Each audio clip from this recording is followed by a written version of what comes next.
Hi, you've found Kathy and my sewing practice on a Sunday. I consider my Sunday edition more of like an addendum to the Friday sews. And today when you are watching it, it is July 31st and there is a Friday sews prior to that. I did miss last Sunday, I was on vacation. Now on Friday, I give you a little bit more of a taste of my personality, and on this Sunday, I'm going to do a little bit more of just explaining what the show is all about. We're basically going to have 3 chapters, and the first chapter is going to be about my budget.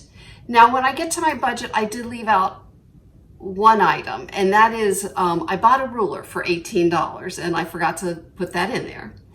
And the second chapter is going to be about my pressing station. And the third chapter is going to be about my mashup. And what that is, it's I made a t-shirt and it is going to be entered in the hashtag sew mashup that Sally from The Secret Seamstress, The Life of a Secret Seamstress, and Kath from Made by Kathcraft have put on Instagram. And I'll go over that then.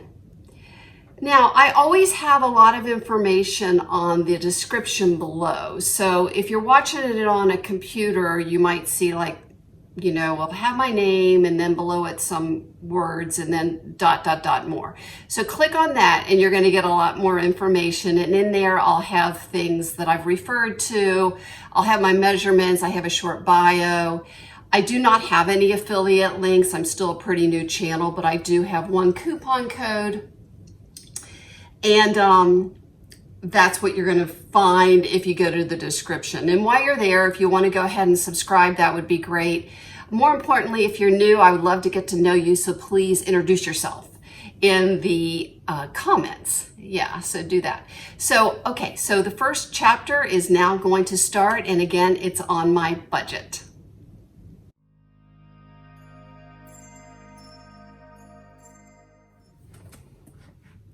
Okay, so I'm going to give you my July of 2022 sewing financial report. Now, I use a budget, and a budget is nothing more than a plan, and you know how to plan because you sew. You know how to come up with an idea and follow it through and report it. So if you are not budgeting yet, I highly encourage you. It's just a plan on how to spend your money.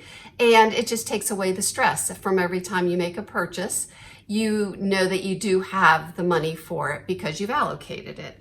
Now, how I put feet on it is I have a plan of $200 every month for clothing that I use for my fabrics and so forth. And then I have an additional $40 for hobby. And then I also get an allowance. It's just $100 a month for things that, whether I go out with a friend or, whatever. But if I want to spend that money on my hobby, I have permission to do that also. And then the next level is recording it. So I just, at this point in a lot of my practices, I am still paper. I am going digital in many areas of my life, and I see that as a future, but currently I am still paper, still tangible. So when I have a receipt, I come home and I simply just go like this. And then occasionally I will write them down in a scrap piece of paper. I don't really keep a long journal, but even to the point where if I order something online, I'll print out the receipt and then put it on that spike. And so currently, this is what my budget looks like. So the first thing, as you can see, is from Joann, and it's a cart. I have a cart here in my sewing room that I love so much more than I ever expected. I feel very much late to the party on the 3-tier cart. So I bought another one upstairs because I usually have a little something that I'm working on next to me when I'm at the TV. And then also I use one of the layers of the cart for all my digital products, such as computer, iPhone, charging cords, so forth. And so that's working out really well for me thus far. The next thing I got from Joann was this linen rayon blend that I showed you, and I have not obviously sewn it up yet. And that was $55 because I got 4 yards of it. And then next on the budget, we're going to talk about the swatches since we're in the fabric. And I bought these swatches from IC Fabric, and they cost $3 and $2 in shipping. And that's all the fabric I bought in July. The next item is patterns. I purchased 2 patterns. One was the Harmony blouse that I showed you Friday that I have sewn up. And the second pattern is the Betty trousers. I saw those on a vlog and I just love the details. And so I just purchased those, so I have not printed or sewn them up yet. After patterns comes notions, I guess you could say, and I spent $7 on elastic. And then I unfortunately was out of interfacing, and I use kind of expensive interfacing. Excuse me. I used the Palmer Pletch, and I bought quite a bit because there's no way of getting out of paying for the shipping. So it just works out better to buy it infrequently. And I bought a total of 2 yards of the sheer and 2 yards of the light, both in white. And then they're running a little bit of a package program. And so I got this product, which is a 1-inch waistband interfacing, totally non-stretchable. I don't know how much I'll use it in waistbands, although I am making the glissandos now, so maybe I'll put some in there. But I definitely wouldn't use it for purse straps. I think that's a great idea. And since it was included in the package, I went ahead and got it. I wouldn't have like paid for it, but it was included. So with all those things combined, I have $204. So I am within budget because we'll say all that interfacing it's a notion, but I'm going to have to put it in my fabric side of budgeting because the $35 hobby cart pretty much takes up my hobby budget. So I hope that's helpful for you. Okay, I'm sitting in front of my pressing station, and I'm going to show you a different view in a moment, but I'll start with the introduction. So I am definitely team press, like all the way. I just think that pressing is not only enjoyable, but it just makes your garments so much nicer. I have been sewing a lot of wovens, so I am double team press. I should be the captain of team press. And I'm still undecided and haven't totally figured out my practice on the pressing when I'm making a knit garment. But when I'm making a woven garment, I press every seam about 4 times. So I thought it would be fun to show you my pressing station. Now, I can't take total credit for the idea because Whitney of Tomkat Stitchery also has this same piece of furniture purchased from IKEA. I can't pronounce it, so I'll insert it here. But it is one of the best things you can buy at IKEA. It is solid wood, and it retails for over $100. When I got it, it was a little less expensive, but now it's $149. And it comes in 3 colors now. Before it only came in the natural base, but now it comes in gray, white, and all of them have the natural top. So what I did, since I already own the furniture, I'll show you a picture of how I use it. I temporarily brought it down to my sewing room and then just put this well-loved sewing board, ironing board on top of it to give it a test run. And I liked it. So we took the trek up to IKEA and we purchased another one just for pressing. Now, before I go down to the lower part of it, I do want to show you my light. It's also an IKEA light, but I have magnets on it. I use magnets a lot in my sewing practice, and this way I can throw a pin on or off of it, and I can even put a pair of snips on it. So that is the overview, the beginning, the introduction of my pressing station. Okay, so I'm off to the side here, and this is the only way I can think to do it, but here's my face. I thought I would start at the bottom and work my way up, and lastly show you the top. And I'll change the camera view for the top, and then I'll discuss my irons. So starting at the bottom, I have a sleeve board, and then I have the needle board I showed you one week. And I have an old-fashioned tailor's press. I don't really use this much, and that's why it's on the bottom. And it's a little unstable, quite honestly.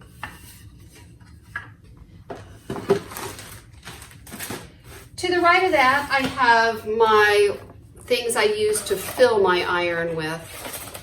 I've got a funnel, some little cups, and I have the top of one of my clappers that has broke so many times. I'm not sure it can be repaired. And then I have my distilled water.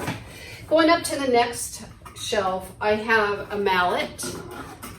This is great for moisturizing and tenderizing seams. It allows your machine to get over those intersections much easier. And then I have my ham and my sleeve. These get used all the time. And then I have my spritzing stuff. This is just water, and then this is my spray starch. And I have not one, but two clappers. And I use clappers every day. I know some people just bring them out for coats, but I use them every day because they not only set a seam, but they cool it so you can go a little faster. And then I have my plug-in iron. This is a cheap iron, and I replaced it with my cordless iron that I'm going to show you the pros and cons of in a second. Moving on to the drawer. So what's great about these drawers is you can access them from either side. So if I have my sewing station out in the middle, I can still access the sewing station from either side. And as you can see, I have my tapes and so forth. I took them out of the plastic wrapping for the video here. I usually store them in a little bit of a bag because some of them dry out. Now, this is my go-to. I use this as soon as I cut a knit garment. I will take it right over to the sewing station and tape this to the shoulder seams. Now, I go off script on this. I actually tape it to the front, and then the front bodice piece, the shoulder seam. And then that way, when I go to press it and I press it back, I'm not folding this Sokisi woven stay tape, which I like quite a bit, by the way. This is kind of left over from just before I started getting other products. It's knit and stable, and it's 1 inch wide. And then this is a non-stretchable product. I don't use very much. I think I might have gotten it free. Now, this stuff is permanent, and I even wrote it right on there, opposed to this stuff, which is temporary. Now, this has the paper backing, so you can press it down, then peel off the paper, and then, like, let's say you're putting a pocket on, and then you can put the pocket on and then press over the pocket, and then you can sew it. And so it's like a temporary basting spray, and it won't stay in your clothing. And the Steam-A-Seam will do the same thing, only it's permanent. And it works just as well, but I do know that, like, then your pocket will have little crumbly pieces of plastic in it for its life. It will never go away. Whereas this stuff, the bond's not as tight, but it washes away really well. So next we're going to go on to the right drawer. The right drawer doesn't have much in it, but what it does have in it is very important. And that is, I have my corner turner. And then I have these. And these, I can also use chopsticks, but I seem to be out of those right now. But I use these to hold open a seam, and that way my fingers are 4 inches away from that steam in the burning. And then this is my favorite kind of gauge. The ones with the slide, I just don't like them as well. This one, because this is just fixed, that's why, you know. So I do a lot of like 1 inch hems, so that's why I identified it. And then I'll be over here at the pressing station and pressing and pinning up perhaps a 1 inch hem. And as you can see, I cannot be trusted with pretty fabric because I will inevitably leave something on it and steam the crap out of it, and then it will get stained. So next we're going to talk about the iron. Well, I had gone through a couple irons, and I bought a nice iron. It didn't work, so I took it back, and I just thought, I don't know what I want to do yet, so I just bought this inexpensive one. And it's so inexpensive that You literally cannot turn off the steam. It decides when it wants steam. So in other words, the high temperatures have steam and the low do not. And I mean, it's just not an expensive iron. So I thought I want to replace it, and I decided to replace it with this little girl. Now, the advantages of this, I'm going to tell you right off, it is just fabulous for things like children's clothes and making shirts because, excuse me, it is just fabulous for getting in little spots. And that cord just, I mean, I'm left-handed, but I don't think it matters if you're left-handed or right-handed. That cord can get in your way at the most inopportune times when you're doing precision work.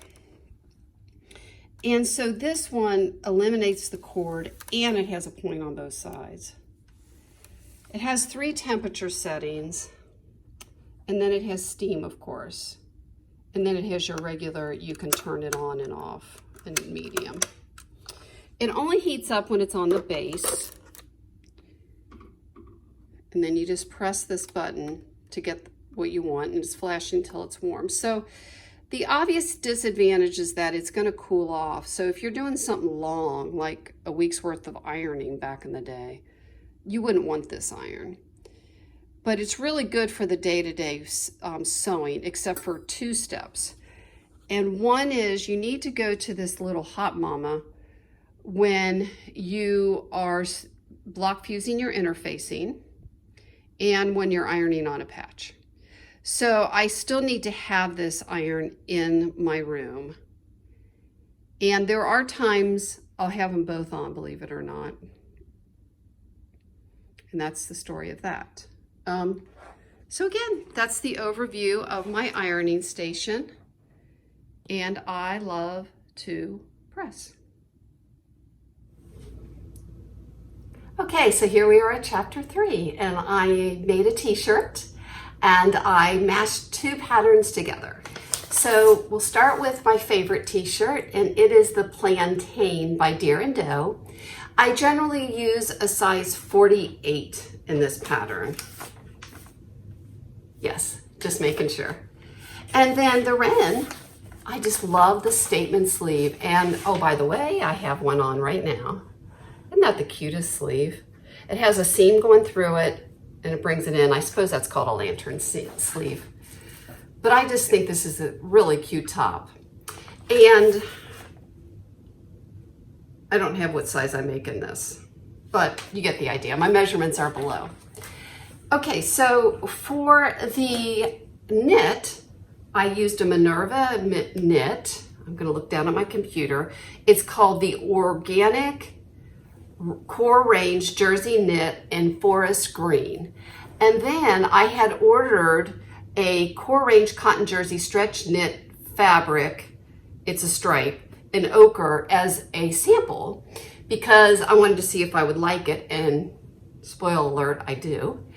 And so I used that sample I got because it's really like 1/10 of a meter when you order a sample from Minerva. I used it for the cuff and the neckband. So here we go.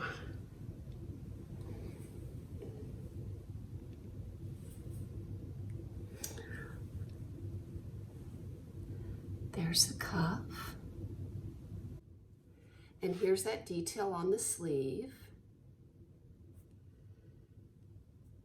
And there's my hem. I used a cover stitch machine. And I serged all of these seams.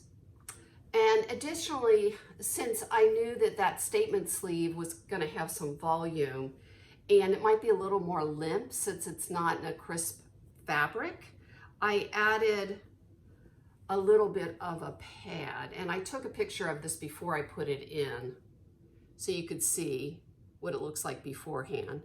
But essentially I just cut like a crescent shape and then just added it as a little bit on top, just to hopefully get that sleeve to go out a little bit more before it goes in. And I did do a forward shoulder adjustment. So I will show some pictures with me in it. I haven't really worn it yet, so I'm kind of curious to take the pictures. And hopefully you'll find that that is a nice little cute top. And I hope I find it's a cute top too, and I'm sure I'll be able to wear it clear into the fall.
So that will end today's Sunday edition. And thank you so much for coming to watch. And I will see you soon next week. Bye-bye. In these times, just please be patient. Be my shore, you be my home. Drag us out and build us up again. Put things right.